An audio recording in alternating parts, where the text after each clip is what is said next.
దేవుడు పేరు పెట్టి పిలిచినటువంటి వాడు, దేవుడు పేరు పెట్టి పిలిచినటువంటి దాని కనుక దేవుడి ప్రియమలు మీరందరూ ఎవరు?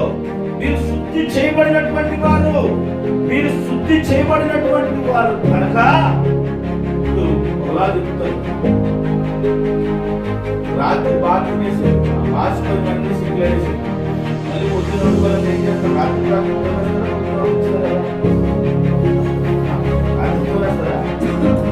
పొద్దున్నే తోలుతారు తల్లులు ఇలా అవి పొద్దున్నతో మళ్ళీ ఏం చేస్తారు? శుద్ధి చేస్తారు. అంటే ఏంటి? చక్కగా శుభ్రం చేస్తారు. అవునా? మనం పాసిపోలేదు దేవుడు ఏం చేసి మనల్ని శుభ్రం చేశాడు, శుద్ధి చేశాడు. ఇంకా పాసి మనం తగ్గించుకోకూడదు. ఇప్పుడు భయంకరమైన పాసిపోయి మన జీవితాలు దేవుడు ఏం చేశాడు? శుద్ధీకరించి పరిశుద్ధపరిచాడు. అందుకే ఇప్పుడు మనమేమయ్యాము? ఆయన జనులమయ్యాము. ఆమేన్.